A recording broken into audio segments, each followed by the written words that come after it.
stop spending billions in taxpayer subsidies on an oil industry that's already making a lot of profit. And let's keep investing in new energy sources that have never been more promising. That's a choice in this election. The progress we've made doubling clean energy. I want fuel-efficient cars and long-lasting batteries and wind turbines manufactured here in China. I want them I don't want them manufactured in China. I want them manufactured here in the United States.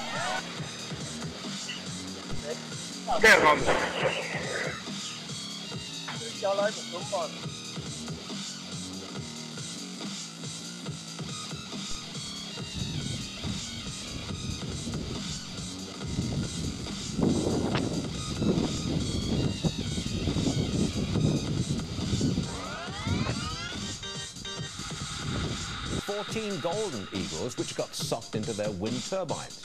Charles and Monica, seems to me that if the president says you can go ahead and kill the symbol of America, he's doing anything he possibly can to okay green energy. Yes, and that's exactly the point. That is exactly the point. Look, they profess to be an environmentalist-friendly administration, but this ruling puts the lie to that. Let's understand that when this administration came in, when Obama talked in 2008 about the fundamental transformation of the nation, they went after the major pillars of U.S. capitalism. They went after the healthcare sector, they went after the financial sector, and they went after the energy sector. A ruling like this shows they don't give a flying whit about the Eagles, right? They only care about remaking the energy sector. We have seen so many green energy boondoggles from Solyndra on down that have cost the taxpayers billions, tens of billions of dollars. Now we're going to see the lives of Eagles caught up in their fundamental transformation of the nation. If they were to say no, keep it up and, that's it. Move on, put a new one and keep going. But the government says that's not safe. Starting today, Massachusetts is banning these bulbs from household trash. If they're intact, you must take them to a recycling center that handles mercury.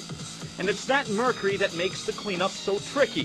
Guidelines set by the state DEP require a lengthy cleanup process when a CFL bulb is broken. First, you're going to need some gloves. Using stiff paper, not a broom or vacuum, the next step has you scooping up the glass.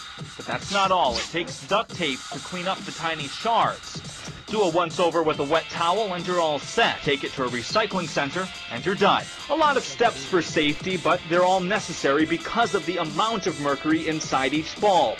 We were surprised at all the work we had to do, but you'd be surprised to know some local agencies didn't know about the guidelines at all. I really have no idea. It's been long assumed that those who champion the environment are opposed to nuclear power.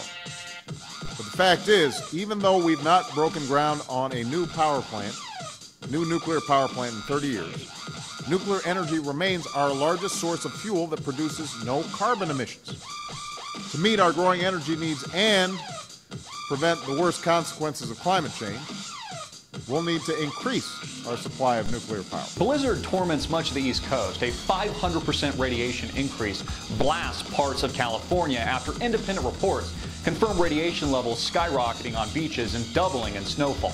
While officials deny any correlation with the Fukushima disaster that is still ongoing, resulting in a nuclear meltdown of a Japanese power plant, scientists discover conjoined gray whale calves, stupefying observers. What could cause the first case ever of documented Siamese whales pictured dead in a Mexican lagoon?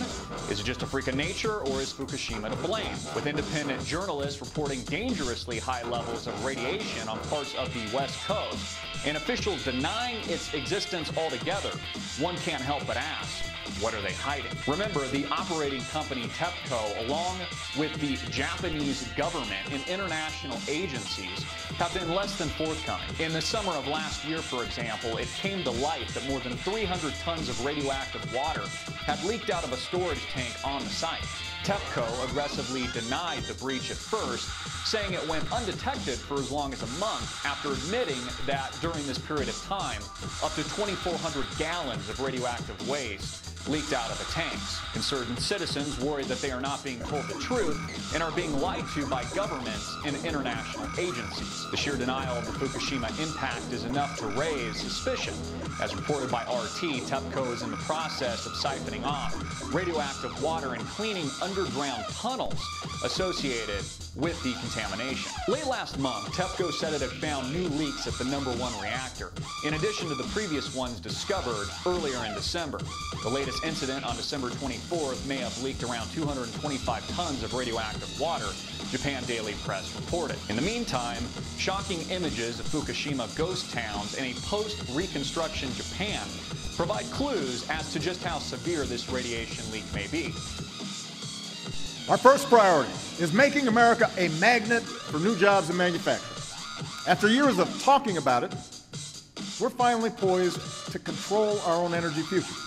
We produce more natural gas than ever before, and nearly everyone's energy bill is lower because of it. The natural gas boom has led to cleaner power. Texas has been hit by 18 earthquakes in just the last month. Scientists are linking the tremors to fracking, the relatively new process of extracting shale gas from deep underground. And while the earth is literally shaking under the feet of nervous locals, energy corporations and the government, well, they are unshaken in their decision to keep on drilling. The local government in Texas tells Steve Lipsky that the water from his well, water that he can set on fire, is safe to drink and to use in his home. Would you pump that into your house?